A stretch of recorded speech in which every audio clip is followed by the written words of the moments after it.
오늘 그 성경 본문의 말씀은 한 구절입니다. 우리 누가복음 9장 33절 말씀입니다. 방금 읽었던 것처럼 이 말씀을 읽어보게 되면 뭔가 이렇게 모순이 있어요. 세상적인 논리로는 모순이 있을 수 있는 그 사건이 이제 두 군데가 나옵니다. 그런데 이것이 하나님 나라의 그런 개념으로 생각하게 되면 지극히 당연한 것입니다. 이것이 무엇이냐면 충돌이 일어나는 거예요. 어떠한 충돌이냐면 하늘의 것과 땅의 것이 부딪히는 그런 충돌이 일어나고 있는 것입니다. 말을 제가 좀 신비한 듯이 말씀을 드려서 그렇지, 그런데 사실은 이것이 신비가 아니라 그 비밀이 크도다 할 때에 그 비밀이 mysterious, 좀 신비하다라는 단어입니다. mysterion, 헬라어로 미스테리온인데 이것은 비밀이라기보다는 영어로는 비밀이 secret인데 비밀이라기보다는 mysterious, 신비한 것입니다. 그래서 하늘의 것과 땅의 것이 만나서 충돌이 일어날 때에 어떠한 신비한 그런 일들이 일어나게 됩니다. 이 말씀을 좀 깊이 묵상해 보면 그것을 알게 되는데, 자, 그 첫 번째 것을 한번 말씀드리길 원합니다. 이 변화산상의 이 사건이 일어난 시점을 보게 되면, 자, 이 변화산상의 일이 일어나기 8일 전에, 정확히 8일 전이에요. 어떠한 일이 있었냐면, 잘 아는 것처럼 예수 그리스도께서 제자들에게 이러한 질문을 하십니다. 사람들이 나를 누구라 하더냐? 그랬을 때 제자들이 이렇게 답변을 하죠. 예수님의 관심은 사람들이 나를 누구라 하느냐, 그것보다 더 큰 깊은 관심은 무엇이냐면 너는 그거예요. 제자들에게 그렇다면 너는 나를 누구라 하느냐? 베드로가 고백을 하죠. 주는 그리스도시요 살아계신 하나님의 아들이십니다. 바요나 시몬아 네가 복이 있도다. 이것을 알게 하신 이는 네가 아니요 하늘에 계신 내 아버지시니라. 그것을 알게 한 그것이 네가 아니고 하늘에 계신 나의 아버지께서 너에게 알게 하신 것이다. 베드로는 말을 듣고 고백을 했지만 그것을 고백의 그 내용이 자기의 지식과 경험에서 나온 것이 아니고 하늘에 계신 아버지께서 알게 하신 것이다라는 말씀을 하고 계시는 거예요. 이 말씀이 그냥 지나칠 수 있지만 좀 더 깊이 파고 들어가 보면은 매우 신비한 사건인 거예요. 자기 생각으로 말한 것 같은데 예수님은 그것을 너무나도 명확하게 네 생각이 아니다 이렇게 말씀하고 계시는 거예요. 우리가 잘 아는 것처럼 요한복음 13장에는 어떠한 사건이 있습니까? 요한복음 13장은 이렇게 시작이 됩니다. 같이 한번 보기를 원합니다. 요한복음 13장에 보면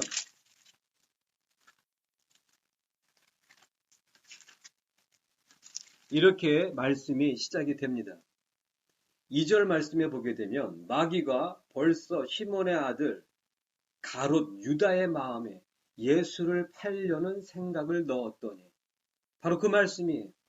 마귀가 지금 가롯 유다의 마음에 예수님 팔 생각을 집어 넣었다 이렇게 나와 있어요. 자, 그런 것처럼 사람들이 우리가 인식하지 못하는 것일 뿐이지 누군가에게는 마귀의 생각이 뿌려지고 그리고 누군가에게는 하나님 아버지의 생각이 뿌려지고 있는 거예요. 베드로는 지금 주는 그리스도시요 살아계신 하나님의 아들이십니다. 그 고백을 하나님 아버지께서 주신 거예요. 가롯 유다가 예수님을 팔 생각, 그것은 마귀가 심어준 생각입니다. 이것이 계속 반복되어지다 보면은 누군가는 마귀의 자식이 되는 것이고 누군가는 하나님의 자녀가 되는 것입니다. 예수님께서 그 바리새인과 서기관들에게 요한복음 8장에 보게 되면 너희가 아무리 너희 입으로 우리의 아버지는 한 분이신 하나님이시다. 바리새인과 서기관들은 그렇게 고백하는 거예요. 우리의 아버지는 한 분이신 하나님이다. 그랬을 때에 예수 그리스도께서 그들을 향해서 그래 네 말이 옳다. 아니에요. 절대 그렇게 말씀 안 하셨어요. 이어서 나오는 말씀은 무엇입니까? 너희의 아비는 마귀라고 말씀하고 계시는 거예요. 그렇기 때문에 너희 아비 마귀의 욕심을 너희도 행하는도다. 욕심이 있는 자, 욕심을 해결하지 못하는 자, 욕심을 끊어내지 못한 모든 사람들의 아비는 아무리 예수 그리스도를 부르짖을지라도 진정한 그들의 아비는 마귀인 것입니다.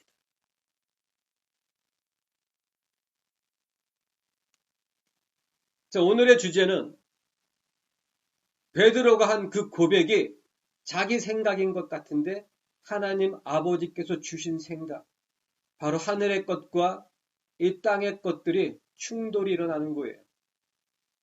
오늘 본문 말씀을 보게 되면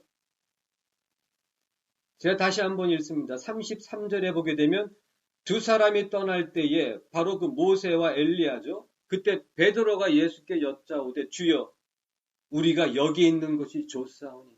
이것이 미스테리예요. 베드로가 지금 그런 고백을 하는 것이 미스테리인 거예요. 주여 우리가 여기 있는 것이 좋사오니.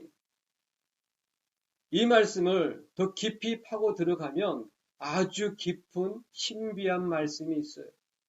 오늘은 거기까지 갈 수가 없어요. 8일 전에 바로 이 베드로가 우리가 여기 있는 것이 좋사오니 초막 셋을 짓겠습니다. 하나는 주님을 위해서, 하나는 모세를 위해서, 하나는 엘리야를 위해서 여기 있는 것이 좋사오니. 이 고백을 한 8일 전에, 아주 정확히 8일 전에 주는 그리스도시요 살아계신 하나님의 아들이십니다 한 그 고백을 하고 나서 예수께서 어떻게 말씀하시냐면 마태복음 16장에 보게 되면 이렇게 말씀을 하십니다. 내가 죽고 3일 후에 부활하게 되리라. 그때 이 베드로는 예수님을 끌고 갔다고 나와 있어요. 그리고 꾸짖었다고 나와 있어요. 개역 성경에는 간하여 이렇게 나와 있지만 헬라어 원문에는 무슨 의미냐면 꾸짖다 그런 의미예요. 그리하지 마옵소서. 죽으시면 안 됩니다. 그런 일이 죽게 일어나지 않을 것입니다. 그랬을 때에 예수님께서 베드로에게 이렇게 호통을 치십니다. 사탄아, 내 뒤로 물러가라. 너는 나를 넘어지게 하는 자로다. 하나님의 일을 생각지 아니하고 사람의 일을 생각하는도다. 베드로의 마음에는 예수가 죽으면 큰일 나는 거예요. 예수가 왕이 되심으로 그 성공의 길, 출세의 길, 글로 지금 가는 중인데 죽다뇨. 그런 말씀은 하지도 마시고 생각도 하지도 마시고 그러한 일이 일어나지 않도록 우리의 목숨을 바치겠습니다. 그런 의미인 거예요. 지금 예수를 예루살렘으로 가가지고서 많은 이스라엘 백성들이 추종하는 그 가운데 왕으로 세워서 자기들도 한 자리씩 차지해가지고 예수와 함께 이스라엘을 다스리고 로마를 정복하고 나아가서는 이 세상을 다스리는 그런 출세와 그런 권력과 부귀 영화가 지금 눈앞에 있는데 죽다뇨. 절대 그런 일이 있어서는 안 됩니다. 출세의 눈이 먼 자, 그 마음에 권력과 부귀 영화로 지금 마음이 가득 차 있는 자가 바로 베드로인 것입니다. 이제 이해가 되십니까? 뭔가 이해가 되십니까? 야망의 눈이 먼 자, 출세의 눈이 먼 자, 부귀 영화로 마음이 가득 차 있는 자가 바로 베드로인데 지금 예수님을 예루살렘으로 계속 모시고 가서 빨리 왕이 되기를 원하는 그런 마음으로 가득 차 있는 자가 베드로인데 33절 말씀에는 어떻게 나와 있습니까? 주여 우리가 여기 있는 것이 좋사오니. 예루살렘도 잊어버리고 예수님을 왕으로 세워서 출세해야 되는 그런 생각도 다 지금 잊어버리고 여기 있는 것이 좋사오니. 이게 미스테리인 거예요. 이것이 미스테리입니다. 야망으로 가득 찬 자가 지금 그 야망이 그 마음에서 사라졌든지 아니면 지금 생각도 나지 않는 거예요. 주여 여기 있는 것이 좋사오니 초막 셋을 짓겠습니다. 예루살렘 가셔가지고 왕이 되셔가지고 이스라엘을 다스리고 우리를 한 자리씩 앉혀주시고 나아가서는 로마를 다스리고 지배하고 온 세상을 다스리는 그 왕이 되셔야 되는 그 생각마저도 지금 베드로의 마음에는 사라져버린 거예요. 미스테리인 거예요.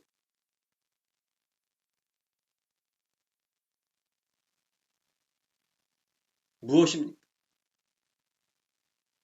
바로 이것이 그 기도인 것입니다. 바로 이것이 그 기도인 것입니다. 지난주 이사야서 26장 말씀처럼 생각을 주께 고정시키는 자는 완전한 평강으로 평강의 평강으로 지키시라니 이는 저가 주를 신뢰함이니라. 바로 그 기도.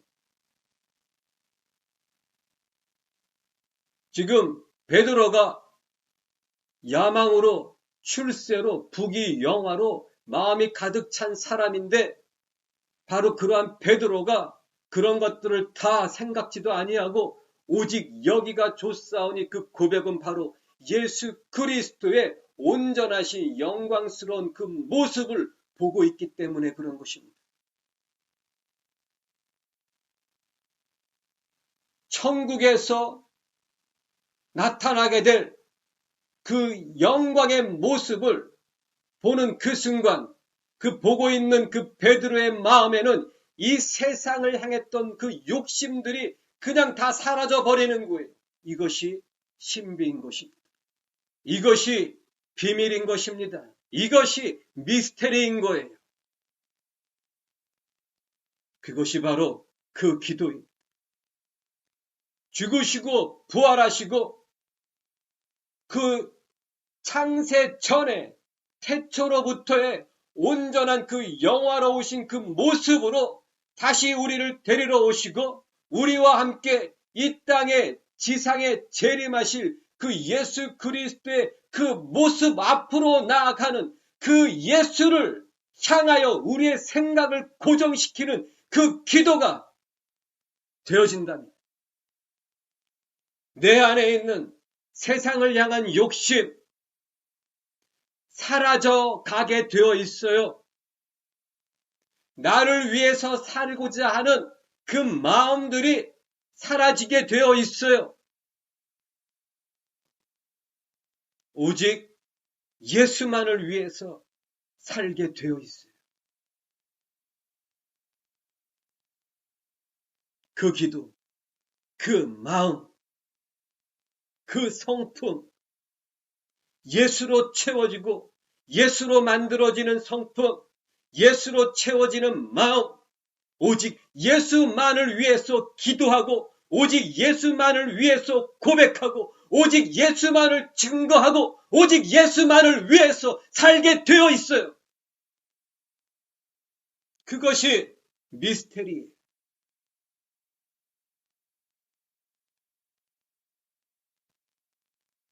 바울 사도는 히브리서 4장 말씀에 이렇게 말씀하고 계십니다. 하나님의 말씀은 살았고 운동력이 있어 좌우의 날선 어떠한 검보다도 예리하여 영과 혼과 및 관절과 골수를 쪼개기까지 하며 마음의 뜻과 생각을 감찰하시느니라. 말씀은 살아있어요. 운동력이 있어요. 말씀 대신 우리 주 예수 그리스도를 향하여 우리의 생각이 고정될 때 말씀이신 예수 그리스도께서 그 말씀으로 세상적인 생각을 잘라내고 욕심을 잘라내고 옛 자아를 잘라내고 오직 말씀으로 우리를 다시 만드시는 거예요. 그것이 바로 새로운 피조물인 것입니다. 회개는 무엇입니까? 새로운 피조물이 되는 것이 회개인 것입니다.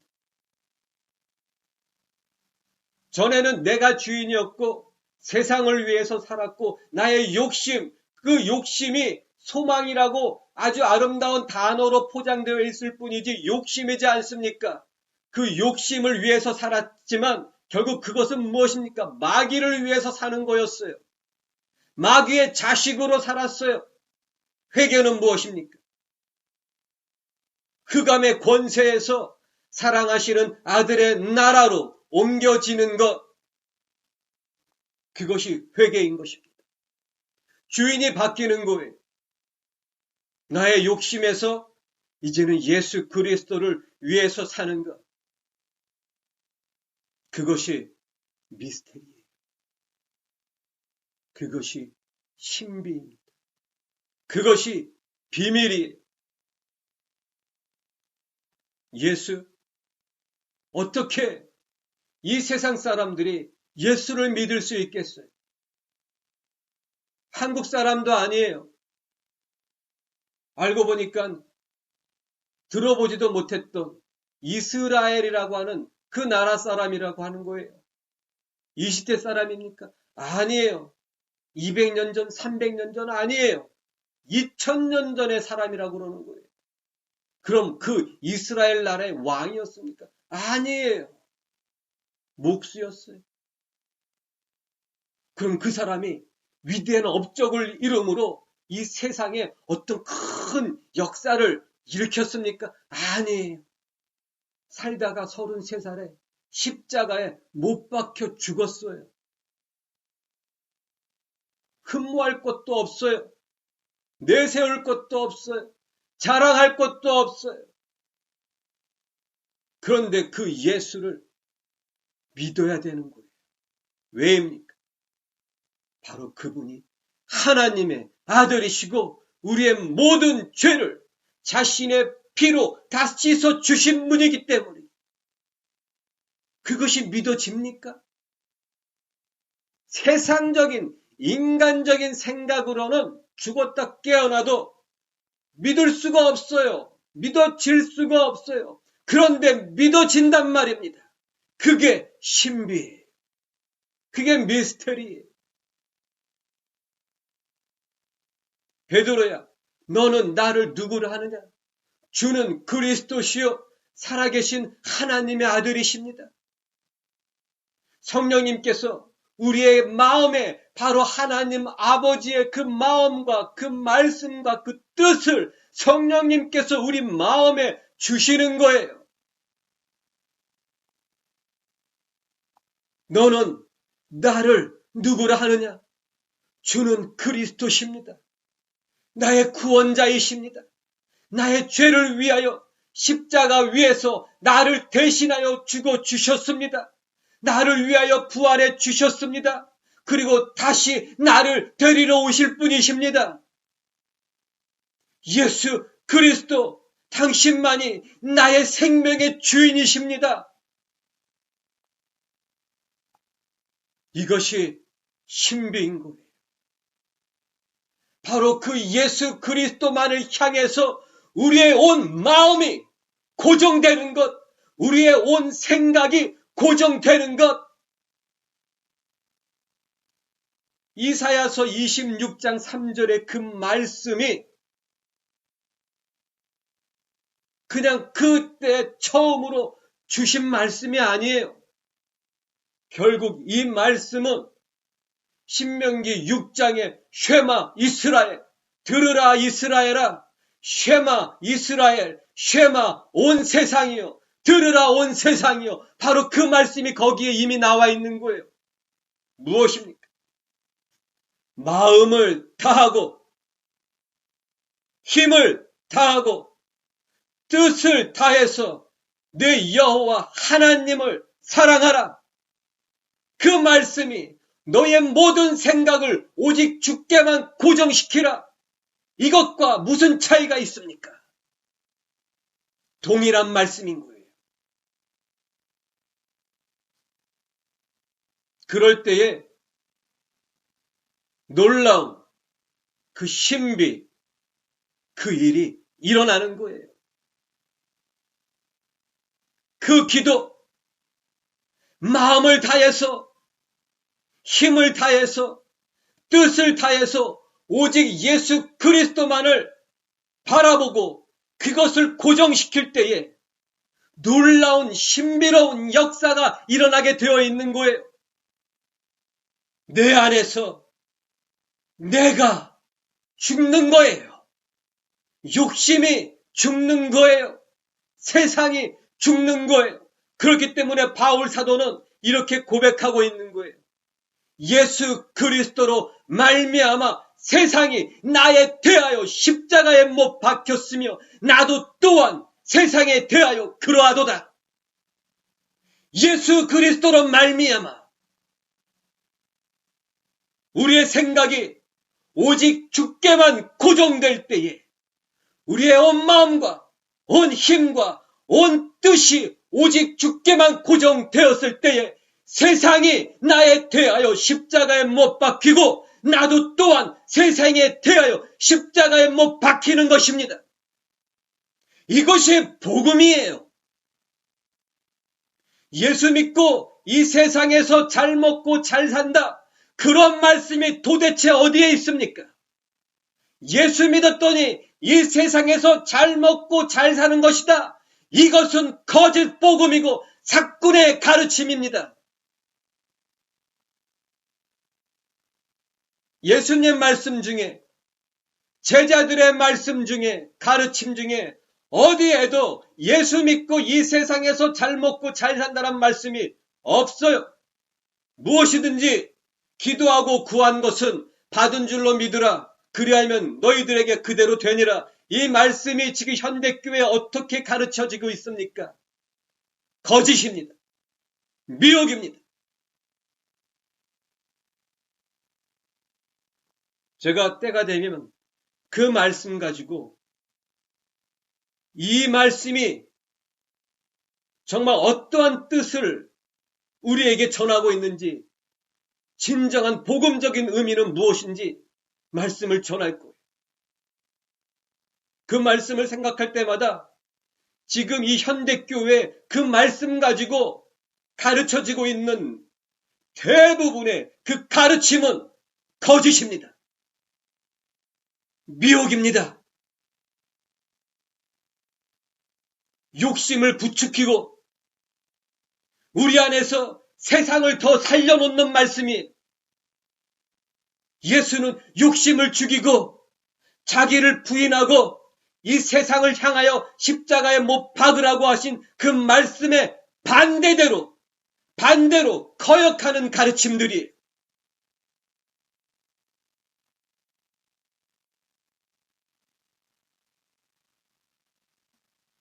그걸 생각할 때마다 제 마음에 막 답답함이 있는 거예요. 어떻게 목사들이 그 말씀을 가지고 어떻게 그렇게 가르칠 수 있을까? 어떻게 목사들이 성경 말씀을 가르치는 그 목사들과 그 사역자들이 어떻게 그 말씀을 그렇게 가르칠 수 있을까? 어떻게 성경 말씀을 그렇게 공부하지 않을까? 어떨 때는 막 우라통이 치밀 때가 있어요.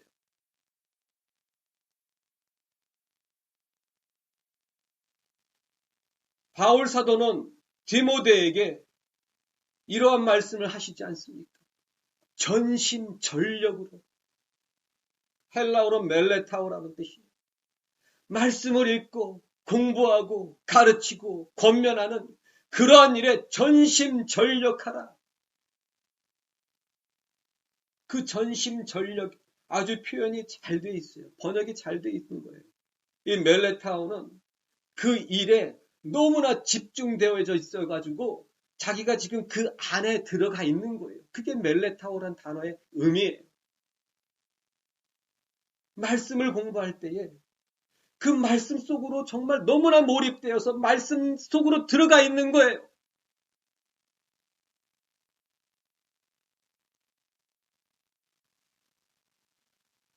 말씀이 나의 생각이 되어지고 말씀이 나의 성품이 되어지고 그것이 바로 예수 그리스도의 발자국을 따라가는 삶인 거예요. 바로 그것이 그 기도의 삶인 거예요.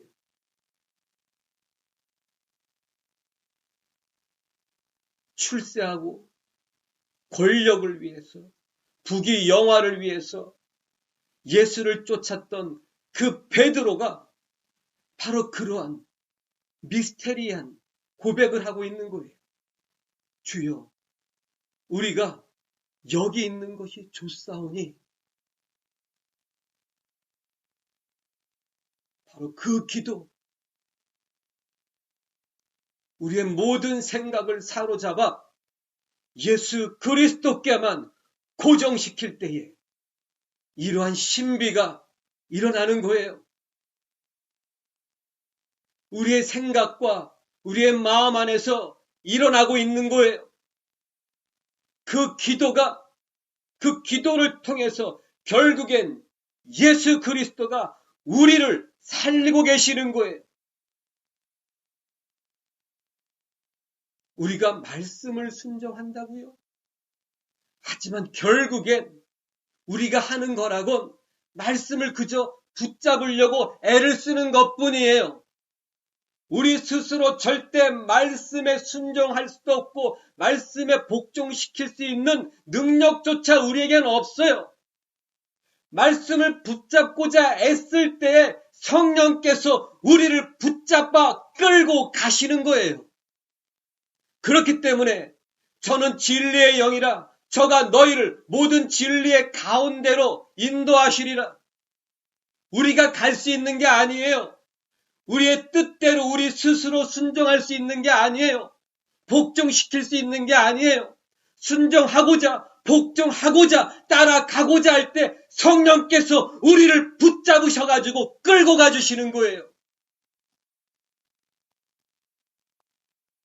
빌립보서 3장 말씀에 바울 사도가 그렇게 말씀하고 있는 거예요. 이 말씀을 보고 마무리 짓도록 하겠습니다. 같이 한번 보죠. 빌립보서 3장입니다.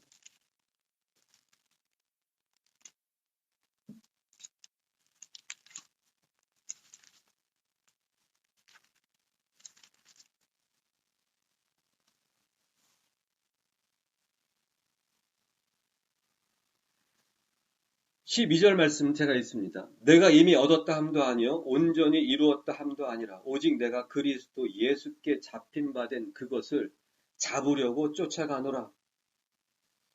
이 말씀을 이 번역이 사실은 좀 부족합니다. 그 후반부에 보면 오직 내가 그리스도 예수께 잡힌 바 된 그것을 잡으려고 쫓아가노라. 우리 개역 성경은 이렇게 나와 있지만 킹 제임스 성경과 그 원문 성경을 보게 되면 정확한 번역은 이것입니다. 내가 그리스도께 잡힌 바 되어 그가 잡고자 하는 것을 잡으려고 쫓아가노라. 이런 의미예요. 다시 한번 말씀을 드립니다. 이 빌립보서 3장 12절에 오직 내가 그리스도 예수께 잡힌 바 된 그것을 잡으려고 쫓아가노라. 이 말씀의 아주 정확한 번역은 이것입니다. 내가 예수 그리스도께 잡힌 바 되어 그가 잡고자 하는 것을 잡으려고 쫓아가노라. 무엇입니까? 예수님께서 우리를 붙잡으셔가지고 우리와 함께 예수께서 잡고자 하는 그것을 같이 달려가는 거예요. 바로 그런 의미입니다. 그 기도, 우리의 모든 생각을 예수 그리스도께 고정시키는 그 기도, 그럴 때 예수께서 우리의 생각과 우리의 마음을 말씀으로 채우시고 말씀으로 붙잡으셔서 우리와 함께 성령님께서 예수께서 잡고자 하신 그 표대를 향하여 성령님께서 우리를 붙잡으셔가지고 달려가시는 거예요. 그렇기 때문에 아가서에서 그 솔로몬 왕이 술람미 여인의 그 손을 붙잡고 나의 여인아, 사랑하는 자야, 나와 함께 달려가자 그러시는 거예요. 왕이 여인의 손을 붙잡고서 왕이 그 여인을 붙잡고서 달려가는 거예요. 나와 함께 달려가자. 아가서에 보게 되면 여자가 혼자 갈 때에는 어디에 가 있냐면 성에 들어가 있어요. 왕은 성 밖에 있어요. 그 왕은 내게로 오라고 그러는 거예요. 하지만 그 여자가 술람미 여인이 혼자 있을 때는 성 안에 들어가 있어요. 세상에 들어가 있어요. 왕이 그 세상 안으로 들어와서 그 술람미 여인의 손을 붙잡고 다시 성 밖으로 끌고 가는 거예요. 우리 스스로 나갈 수 없어요. 우리 스스로 말씀에 순종할 수 없어요. 우리 스스로 말씀에 복종할 수 없어요. 하지만 순종하고자 하고 복종하고자 하고 따라가고자 할 때 우리 예수 그리스도께서 우리를 껴안고 성령께서 껴안고 우리를 끌고 가시는 거예요. 할렐루야. 이것이 복음입니다.